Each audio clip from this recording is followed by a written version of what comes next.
Hey, this is We Called It coming with you. They're coming at you with the playoffs divisional round breakdown. We are going to be doing this super quick, so this will probably be our shortest episode ever. It's only 4 games, which makes it nice and easy.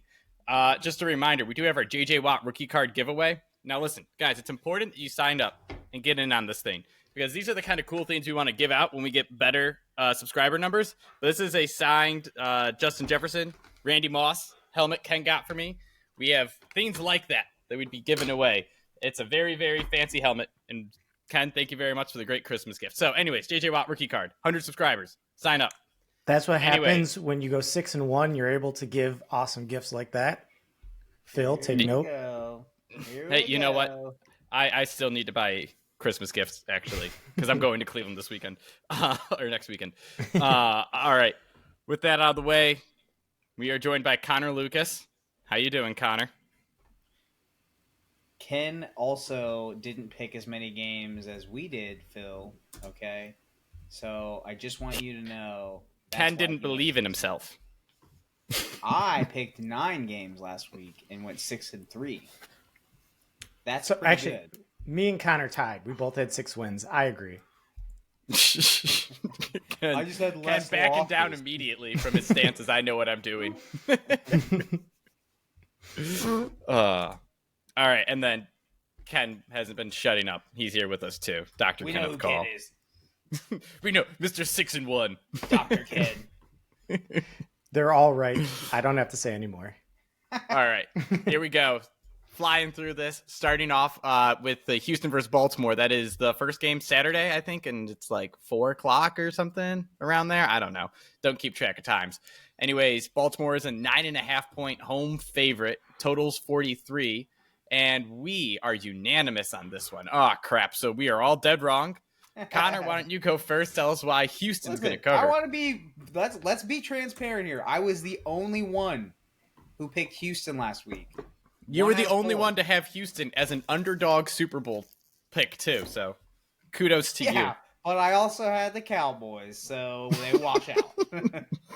So, anyways, I mean, 9.5. I mean, I'm more or less thinking that this is going to be reminiscent of the Rams versus the Ravens. If you remember earlier this year, the Rams had the Ravens on the skids with a pocket passing type of quarterback who can sling it with Matt Stafford versus the Ravens. Earlier this year, it was rainy, it was bad, it was in Baltimore, it didn't matter. But they have a similar, I would say, coaching scheme, given that they pass more than the LA Rams, but I think their line is actually, in terms of pass blocking, Laramie Tunsil somewhat, relatively, muted Myles Garrett last week. And I think this is going to be, I think Slowick is going to do the exact same thing. I think he's just going to light it up he's going to go air raid, and he's just going to say, hey, listen, I want you to just light him up, and I want to throw. Now, they still only threw the ball 21 times, which is relatively low last week. But that was because they somehow all of a sudden got a running game with Devin Singletary. I don't think that happens this week. So I think you have to have a puncher's chance. And if you remember, Ravens versus Rams, and the Ravens ended up winning that game, but they gave up 33 to the Rams. And Stafford is a gunslinger. Stroud is a less risky gunslinger, but we've seen it earlier this year. I think that, seriously, Stroud, who was it? That comeback win versus, might have been the Titans or something like that. Dude had 500 yards and threw the ball 50 times. When the running game has gone away, doesn't necessarily mean he needs a play action pass to sling it and make good decisions. And I think they're not going to be able to run the ball. Devin Singletary he's mid at best, and I think that they're going to be slinging the rock, and Stroud has shown he doesn't get phased, which is crazy to think about. As we talked about earlier throughout this year, we've slowly evolved into, Stroud looked good in week 1. didn't turn the ball over, didn't look stupid, to week 8, all right, he's kind of good. Like, he just had like 500 yards. To, oh my goodness, he's untouchable in every scenario, in real life trades and in fantasy. So it's just a weird evolution of CJ Stroud this year. Ken, why do you got the Texans or the over? Probably should talk more about the over. I just think that Stroud's good enough to put points up in junk time. This is me solely playing the number. Man, I think that the Houston Texans played their Super Bowl last week. I think they're all, pumped. They won a game that they shouldn't have. I think that the Ravens put them back in their place. The Ravens offense has looked so much better than anyone gave them credit for way too long into the season. But I don't think Stroud's going away. I think that this is more of a junk time. They'll cover. I don't think it's a very close game. If I was going to do anything for this one, I would add some extra points to the Texans because, I think they cover 9.5, but like teasing them with a few some other games this week, putting this up way into past 14.5, like they're gonna be within 2 touchdowns. That doesn't seem very shocking whatsoever. Yeah, I think Baltimore is really good at making big plays and getting ahead, but they've had a lot of games this year where they just let things slip away and got lackadaisical at the end. Now, they didn't do it against the 49ers and Dolphins, but I think that's honestly just because they beat Brock Purdy up, forced turnovers there, and the Dolphins I don't think were very good, so they couldn't catch up. As the good of offenses they have at running the ball, they can't run out games. I don't know what it is. Games they've lost have been teams have come back on them. And I could see something similar where they get conservative and tight late. And Ken said, they're up by 2 touchdowns. They can't run out the clock. Next thing you know, the Texans come down and make it a 6-point game instead of 2 touchdowns. Full disclosure, we're different on this. I think Stroud and them lose. I think it's closer than you guys think. This whole backdoor garbage baloney time. All right, so I think Baltimore comes out swinging. I am much more confident in Baltimore covering the spread at half than I am for the whole game. And that's just because I don't think Baltimore plays great with the lead, surprisingly. That's how they've had most of their, like I said, losses. Teams have come back and made it way closer than they should. And I don't understand why. They seem like a perfect team. Good pass defense, good run offense. But for whatever reason, teams can, sneak back in and maybe they get too conservative. I don't know. So anyways, let's move on. That's enough about that. You got the main point. CJ Stroud's awesome. Lamar's 4 good. games. We can talk a lot about these games. Nope. That's enough on that. No one wants to talk about 9.5-point spread. So let's move on to Saturday night. Another 9.5-point spread, you moron. That's what I was about to say. All right, it was going to be funny until you interrupted. Green Bay. You interrupted on purpose because you just immediately tossed me a softball. All right, Green Bay versus San Fran Saturday night. Another 9.5-point spread, 50.5-point total. So a lot of the talk, the town is Jordan Love over Brock Purdy seems to not be a crazy take anymore. Connor, let's start with you. You have Packers plus 9.5. Why are you taking the Packers? Besides how great Love is, you just said it. I think any playoff game at 9.5, I think is bonkers. I mean, I don't tend to agree with Colin Cowherd very often, but he made a point that Jordan Love is running Matt LaFleur's offense without checking out of it every play like Aaron Rodgers. And he makes it sound like, okay, maybe Matt LaFleur actually does know what he's doing as a play caller. This is like Brock Purdy and Brock Purdy light, which is crazy because you have Brock Purdy is like I don't know, an elite quarterback light already. So you have light. So because Jordan Love is just making good decisions. I mean, and it's crazy to me. Generally, if you like this 9.5 makes me think that there's a turnover somewhere. Really, that's the only way. Like, if you could do, you know what? Here's your homework, Phil. Correlation between spreads that are larger than a touchdown and turnovers by that team. And I just got to believe that there would be a correlation between those, and I don't think that they turn the ball over. Yeah. Turnovers are a huge deal for covering spreads in general. it's so. I mean, I gotta believe. I can understand like a 6.5 spread. Okay, yeah, I'm in. But 9.5, so 2 possessions, just to me doesn't feel like they're going to lose 2 possessions, and without getting any kind of points. Now, I know what you guys are gonna say. Oh my goodness, Joe Barry is so good he's so bad as a defensive coordinator for the Green Bay Packers. Did you look at anything past the last game? He sucks. Like, fine, but to be fair, the Cowboys had a pretty good offense this year. Now I know Mike McCarthy in the playoffs, Dak in the playoffs, blah blah blah. I'll take the wind out of your sails.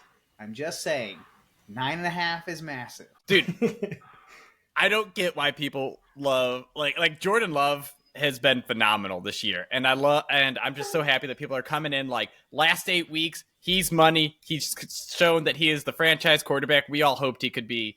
And then they also say he is hitting the up, like as good of player as he could possibly be, which doesn't make sense to me because that means next year there's going to be a regression.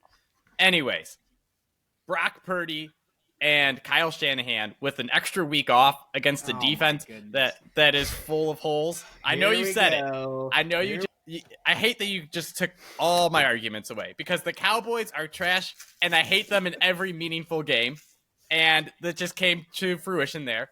Now the Packers are overrated because, they made the Cowboys look bad, but it was really the Cowboys made themselves look bad.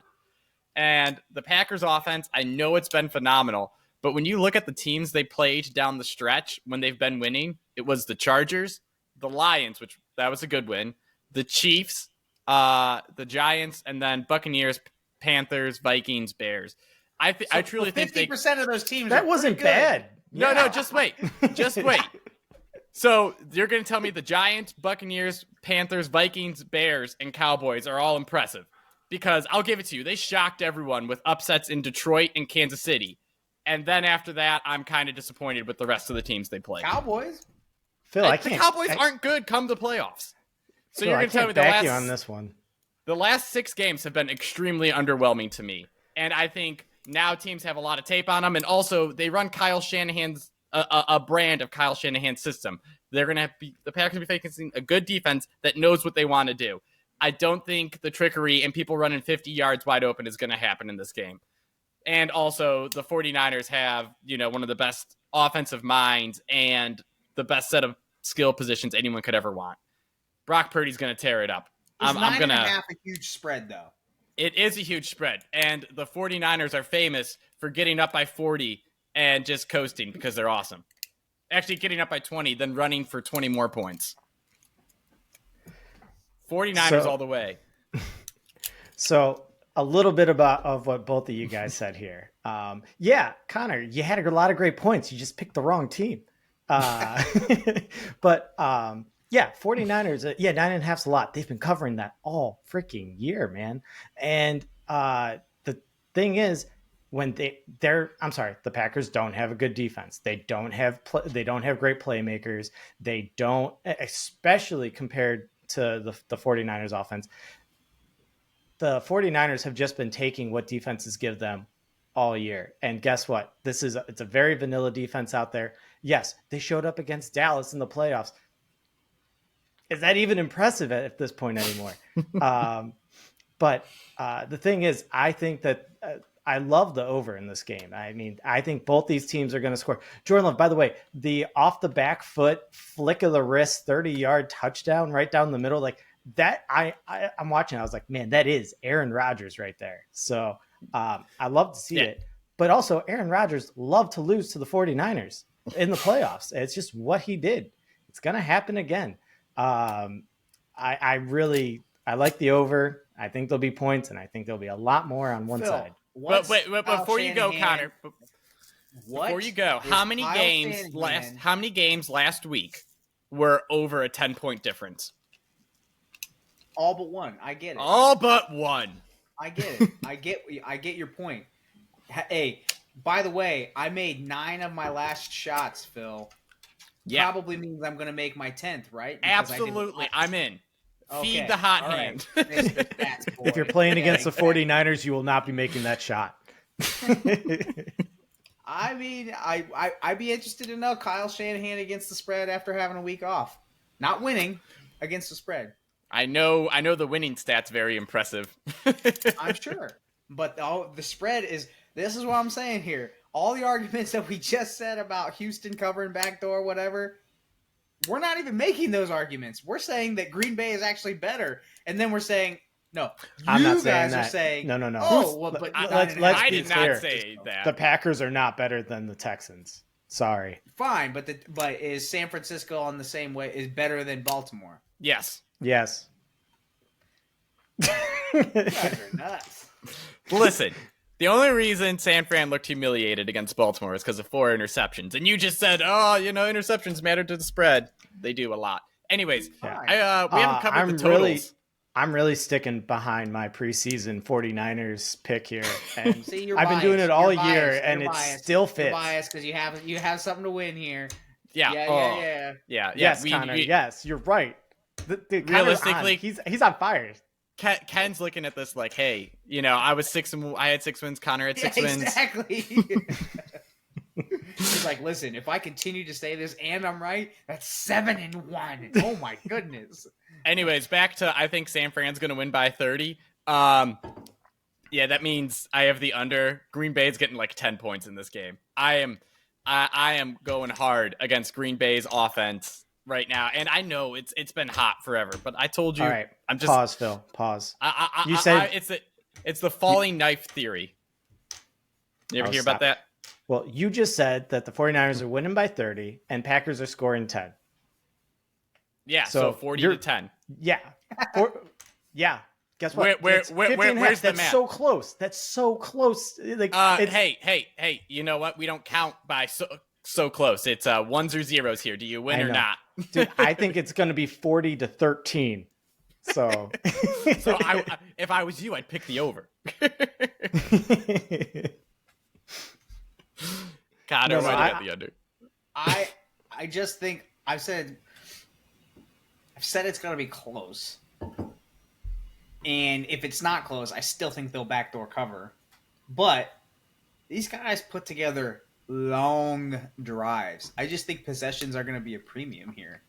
I just see both of these teams putting together long, methodical, 50-50 drives, 50 pass, 50 run, and then they eventually, worst case scenario, they come down and they get a field goal. And I don't think there's going to be as many 3-and-outs and extra possessions given to either one of these sides. So 50 to me feels massive. And if you're saying it's going to be a blowout one way, then fine. I think it'll be like a 35-10 blowout, 35-17 blowout. Sorry, 35-14 blowout, something like that. Ken, why do you have the over, actually? I do think that Jordan Love does look good. I think that he'll be able to score a little bit here. And you've seen teams be able to take like chunk play passes out of the 49ers defense if the pass rush doesn't get to them. Same thing. Like I think there's just going to be a lot of points in this game. I don't really think it's going to be close, but I mean, I can easily see Packers scoring over 20. So I see a lot of points both ways. I don't think that the 49ers are very like methodical with their thing. I think they score pretty quickly. I think they get big pass chunk plays a lot. I think McCaffrey breaks off big runs, and I don't think that the Packers can stop it. I really don't. This is more so the Packers defense not matching up with the other 3 groups on the field. All right, so Connor, I'm going to admit this right now. I want Ken to lose more than I want me to win, so I'll be rooting for Green Bay plus 9.5 with you. I'm still locking in San Fran minus 9.5. I'll just be cheering against myself. So let's say that's true, Ken. Let's say the San Francisco is a big play team. Green Bay is not.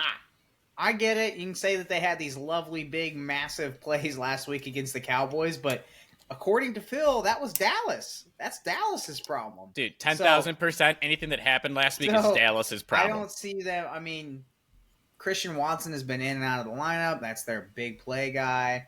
Aaron Jones is back in the lineup. He crushed it last week, had 20 plus touches or whatever. So I think if nothing else, Green Bay will slow the game down. And I don't think 50 and a half just seems too high. All right, so then let's go on to Sunday afternoon. I think 3:00 is this kickoff. Tampa Bay versus Detroit. Detroit is a 6.5-point home favorite, and the total's at 48.5. So again, Ken and Phil against Connor. Connor, lead off. Tell us why you're an idiot in trusting Baker Mayfield. Dude, I hope I picked. Did I pick them last week? Please tell me I did. You did. I need to see. You did. Dude, hey, tell you what, I made money off them last week. I didn't pick them. I did pick Tampa Bay last week, and all of you clowns picked against me. Yeah, and then like I didn't even know. All right, I didn't know who I picked, and I bet Tampa Bay minus 10.5 or 9.5 or something, and I won big because of it. I bet I gave up 2 touchdowns extra to the spread. All right. I mean, I'm just saying, you guys like went all against me in Houston. Now you're all against me in versus Philly and Tampa Bay. And both of those games, like, do you remember they were blowouts? So you guys weren't wrong. You guys were dead wrong. I just want you to know that. So, anyways, just caution. I didn't bet against you with the Houston. It's going to be very convenient when I cut that. All right. I understand that they have the best offensive line. Ben Johnson, Lions do. Todd Bowles. This is total recency play. Todd Bowles looked like the old Todd Bowles, which was blitz, blitz, blitz, blitz, blitz, and he smoked the Eagles last week. 6.5 is big, even for this one. I think it's too much for a playoff game for these two teams. For this was a 2 offensive team, like, okay, fine. I think the underdogs will continue to try and slow the game down. Dave Canales has resurrected Baker. Whether you guys like it or not, the guy's going to get paid this offseason for a Geno Smith type contract. And, I really think that I just really liked watching Todd Bowles scheme that up last week. And so this is nothing to do with Detroit. I think this has everything to do with Tampa Bay. Not so much a Baker play here. This is total recency bias. This is gut. And my gut helped me pick those ones last week. So I'm going to just go with my gut again. And you want to assign it to Baker? Fine. I'm not assigning it to Baker. I'm assigning it to Todd Bowles. Ken, why is Connor wrong? Well, I got to continue to bet against Baker Mayfield. That's all it is. I'm actually happy for him. I want him to get his money. I don't have like the super sour like taste in my mouth like most of Cleveland after what Baker did. I want him to do well. And I think there was a lot more of Philly hasn't looked good in like a month and a half. Like since they beat Buffalo, they just have not been themselves. You could tell Jalen Hurts was not using his legs. Like he was not moving at all. That offense is anemic without AJ Brown. And I will say that the Detroit team cannot defend. Their corners are certainly large weak spots on the team. Godwin and Mike Evans versus the Detroit DBs. I can't remember their names right now, but that is a huge mismatch. But I think that if you go back, like you're going to see like classic Dan Campbell right now. David Montgomery might get 25 rushes. Gibbs might get 20. And I mean, they're just going to run it right through them. I do not think that the Buccaneers defense, which hasn't really been around all year, like I don't think we get what we saw last week. I think that the Lions can just do whatever they want with throughout. Question is can Baker keep him in it? Can Baker pass with the Lions, and I just don't think so. Like the Buccaneers have been mediocre all year. They had a great game last week, no doubt about it. I just don't think it continues. All right, yeah. So Jared Goff at home feeding Amon-Ra St. Brown against big, slow corner. Like Tampa Bay has good corners, but they're big and slow. They're physical guys. Amon-Ra Brown, the first matchup had 12 catches, 124 yards, and a touchdown. I think it's going to be something similar. I think he's going to absolutely shred, and Detroit's just going to blow right through. And Ken, I know you said Baker against these bad corners, but Godwin and Evans had 10 catches and 17 targets last time. I'm not saying that's going to happen again, but the Bucs O-line is still a weak point, and the Lions do have a good defensive front to create pressure. So that could be a problem. We've all said when Baker has, trouble facing him, or, pressure coming up the middle and all over the place, he's not the same quarterback. And I think they're coming off a big win against the Eagles, who took vacation last week and forgot to show up. So I think they're definitely overrated. I think people are way too high on Baker, and it's going to show. Lions are going to dominate, get to their first NFC championship game in forever. I don't even, 20, 30 years. I can't even remember how long. Totals over and under. So let's, Connor, you had the under. There's not a whole lot to talk about here again. You guys are Baker haters. I think, again, you guys are sitting there going, hey, you are associating with my picks with Baker. You should be associating my picks with Todd Bowles, okay? So, Todd Did you know that Jared Goff was one of the best quarterbacks in the league against the Blitz this year? I still think that Jared Goff has a little bit of, I don't know. This is how I was the entire run for Stafford, okay? So this could be good for Jared, because 2 years ago when we started this, I kept saying, Stafford's going to do something stupid. Stafford's going to do something stupid, and he never did, and they won a Super Bowl. I feel the same way with Jared Goff, okay? I just think that he's going to do something It's really almost like stupid. he used that logic last week and said, you know what, I'm going to say Mike McCarthy can win a Super Bowl. I did that. No, first of all, I don't think were they my actual pick? Yes, they were Yes. actual pick. They were to make the NFC. I think you had I think you had the Ravens over him. I can't remember. You should probably write this stuff down. They were my dark horse pick. They were not your dark They horse were not. pick. 'Cause you had the Rams. Everyone had the Rams but me, because I had the Lions. I think I was just trying to be different, so whatever. No, You that's picked what it first. was. Whatever. He knew we were picking 49ers. It's fine. It doesn't matter. I didn't want to pick 49ers because that's what everybody picks. Anyways, it doesn't matter. We're on to Cincinnati. 6-3. 6-3. That just seems so high. I think this is another recency bias. Watching those clowns go 20 in the first half and then 4 in the second half. I think I'm pissed that I picked the over in that game, and this is a total emotional pick where I'm like, all right, fine. You're going to do that. I'm going to take your under then. And so I think this is, man, I am just full of hot takes this week that have no sensical, nothing behind them except for gut feeling. So, Phil, again, cut that. We need that. No. This is Dan Campbell. This is total Dan Campball. As he picks the Buccaneers. This is totally Dan Campbell. This is total feel. I mean, you know how we always talk about the science mixed with the actual emotion mixed with analytics here. This week is all emotion. Okay, Dan Campbell has me riled up.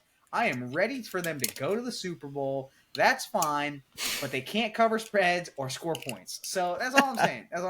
It's just grind them out. Anything else? Blow out kneecaps as a defense and take out still going. all of the tight ends. That's still going. That was my bad, by the way. I am picking the under here. If you heard what I was talking about, I just don't believe in Baker Mayfield. I don't think Baker Mayfield can keep up. I think that the Lions are going to be like, listen, we're better than you. We're going to knock down, drag out, beat this game. We're going to have the methodical, long series. We're going to score. We're not kicking field goals. We might even miss it fourth down and goal 7 times. Doesn't matter. where they're going to control the ball. I don't think Baker's going to have the ball in his hands much at all. And when he does, I just don't think he's going to be able to make plays and get it to the receivers. So going with the under 48.5 is a lot when one of the teams sucks.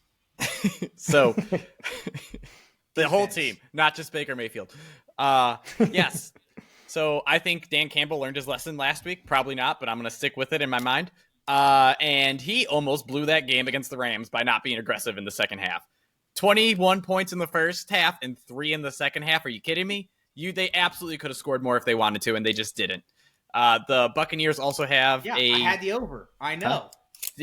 Buccaneers have a top. You better hope 8. Dan Campbell never hears this. Dude, he'll bite your head off.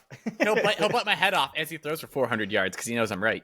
But the Buccaneers have a top 10 run defense and bad pass defense. And like I said, they can be gotten by quick guys and Jameson Williams, Amon-Ra St. Brown, Khalif Raymond. Like, they're all just quick burst guys. And I don't think the Buccaneers have – it's just a bad matchup for the Buccaneers. And then, I hate Baker Mayfield, but the man can absolutely tear apart a team when they're down by 21. So I don't care. He's going to catch up. This is the backdoor cover on the over in this one, even though Detroit is going to win another game 40-10. But in this case, the over is 48.5. So I cover. Let's go on then. Sunday Night Football. This is like third time they meet in the playoffs. Kansas City headed to Buffalo, 2.5 point line. Buffalo's favored and a 45.5 point total. We are all betting against Patrick Mahomes. That I wish I could flip my pick, but I said it already. All right, cut. Let's figure this out. We messed up. Yeah, that's enough. Yeah, we all screwed up. Connor, tell us why we should all agree with you on this one. I think I told you already. Right here. This is what my heart says. Okay? I have said this. This is total recency. I watched Josh Allen fake a slide last week and run it for 52 All yards. right, stop. That was a stutter step. That was not a fake slide. That's total Ken's fake juke slide. from Madden 2007. He hated using the circle button, so he just ran in a circle. A total fake slide. I don't care what you guys say. I think he's an anomaly, man. I think he's like the only guy that can throw 3 touchdowns and 3 picks and still put up so many points. And I think that this is purely based off of, I get it. Patrick Mahomes is still carving defenses up with 1 wide receiver and an old Kelsey. I just think this is the time that I think that they're 6-1, 7-1 in their last 7. I don't think it stops here. And if you watched any of that game with Pittsburgh, I get it, it's Pittsburgh, but they beat the brakes off of them. I mean, like it wasn't really all that close at any point. I mean, you could make the argument that Pittsburgh could have clearly have made a run there towards the end, but they're just not good enough. Kansas City will do that, but the whole thing about right now, what Kansas City does is they just beat you up, like on the outside. L'Jarius Sneed, literally, I watched that guy play corner, and he is quite literally the worst. He's like that guy that goes to 7-on-7 camps that just like when nobody has pads on, and he just waits for the snap and tries to time it up to where he punches you in the face at the snap of the ball. Fine, you can do that on Stephon Diggs, and you can do that on Gabe Davis, who may not be playing. Who cares? Whatever. But the anomaly is Josh Allen rolling out and running people over, and I just think that they can't do a ton about that.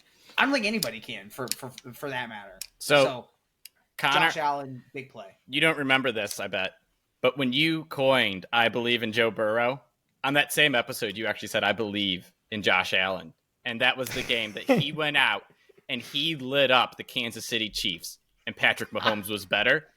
However, I don't think Patrick Mahomes is better this time because I think Buffalo has more talent. That's why I'm on it. Everyone's going to say, Kansas City does this better, that better.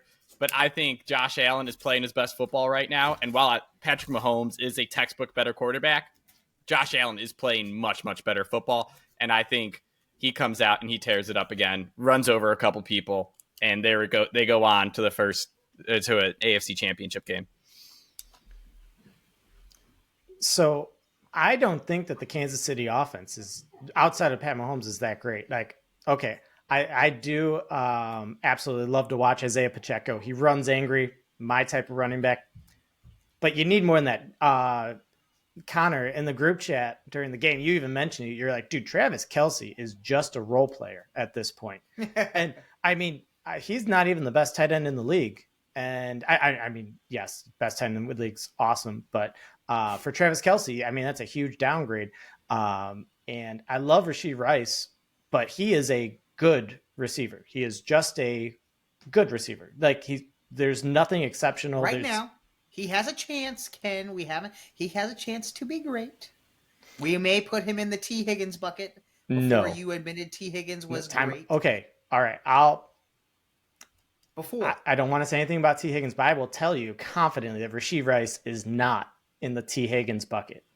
Well, right now. Yeah. I get it. Like now. But I'm talking about you and your perception. Okay. Remember, Higgins. Rashee Rice is good. He's not a playmaker. He's not. I mean, he's doing everything that Mahomes is setting up for him. He's only second in the league in yak behind Tyreek Hill. Ken wants a vertical threat. Sorry. He's not vertical. You never played Madden against Ken, dude. He wants a 40-yard pass to Des Bryant. That's literally every like single time. That was his play, and it worked. Listen, it's fine. We're getting distracted. But Rashee Rice point being, elite. I agree. The Chiefs he's not elite. He's very good right now. But that's it. I mean, they don't even have an average of. They don't even have a below average receiver on their team besides Rashee Rice. Their team had a good game against Miami. By the way, guys, do you know where Miami's at? They played in frozen beer weather. Sky Moore back this week. He came off IR. That is like telling me what team does she play for? That's like telling me the Shamrock Shake is back at McDonald's. Still not going. Darius Toney, the man, the myth, playoff Tony Coney. Tony's. Oh, that is all the reason to pick Buffalo. Guarantee he will. Thank you. All right. Actually, you know what's funny? KC was my pick for AFC to win the Super Bowl. But you know what? Here I am. I want to be on the Josh Allen hype train. I just want to be. Sometimes it's not, when you're playing at the craps table, but it's like there's you can either roll with everyone or roll against everyone. And it's like the value is slightly different. So just roll with everyone. Come on, have a good time. And then let's go on totals real quick so that we can get out of here.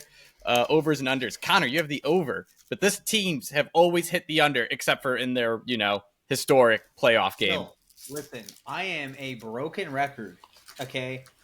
Right here, okay? This is what I'm feeling today, all right? I think that Josh Allen is going to put up loads of points. This is what we just said with the craps table. Like, this is everyone going this way, and this is where all the smart money would be. I'm going with dumb money this week. There's nothing here. There's nothing here but dumb money, okay? But 6-3 with all my dumb money bets last week, and I'm going to keep rolling here. This is the hot hand. This is literally everything against statistics on this. Everything. Everything that you stand for, I'm going against, Phil. Everything. So if you lose this week, you'll say Phil was right. That's all I got to hear. You're pushing your luck a little bit. I tried. It was worth the effort. But there could be something along those lines. I feel like this is actually going to end up being a shootout because Mahomes put up 26 in the negative 20 last week. I don't think Josh Allen's going to put up less than 26. So there you go. So 52. I like that math. Easy. I like that math. Boom. That's easy. Simple math. Ken, why you got the under? Because the Bills and Josh Allen, they have been riding the run. And it's been working. And I don't think the Chiefs can score. And I think it'll be a close game. I think it's going to be a lot less fireworks than we're used to with these matchups. And the teams know each other so well at this point. I mean, you just wait for this playoff matchup every year, and we didn't get it last year. It stinks, but I think they just know each other. I think they'll be ready for what they do. I think it's going to be a good game. I just don't. I think a lot more runs, a lot more we're going to take the clock. We're going to kill time, eat these possessions, and just general lower scoring game. Yeah, I think it's I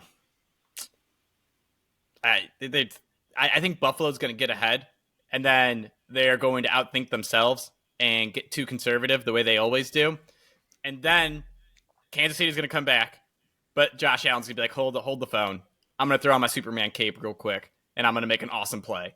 And for the first time, it's ever going to work out in Buffalo's favor. So that's why, 24-20. I'm going to keep with these picks of point totals that are right at these marks. I don't know. I'm just not buying into this Kansas City passing attack. Do you know Buffalo has 2 cornerbacks ranked in the top 10 by PFF? Actually, I think they have 3 in the top 12. They're absolutely shut down corners against guys who can't catch and separate anyway. So I think it's going to be a big problem. And if Kansas City does anything, it's going to be Mahomes, miracle. I rolled out of the pocket, held the ball for 10 seconds, then either threw a great pass or ran for 30 yards. But how many of those plays can you make? And Buffalo comes out swinging, like Connor said. They're going to light it up, force Patrick Mahomes to make awesome plays, and even if he makes 5, it's not going to be enough. So there it is. Our picks for the divisional weekend. All guaranteed locks, even though most of them contradict each other. So I would just recommend hopping out Houston plus 9.5 and the over in that game. All right. That's the only one that we agree on across the board. And Buffalo. That's true. Last week when Anthony was here, we had all 4 different options for 2 different games. So yes, we don't agree. That means someone is bound to be right unless Baltimore screws us over. All right. Thanks for listening. Also sign up for that JJ Watt rookie card giveaway so I can give away this Minnesota helmet. Trust your feelings, everyone. Your feelings, not statistics. Search your feelings. You know it to be true. Feelings. Thanks for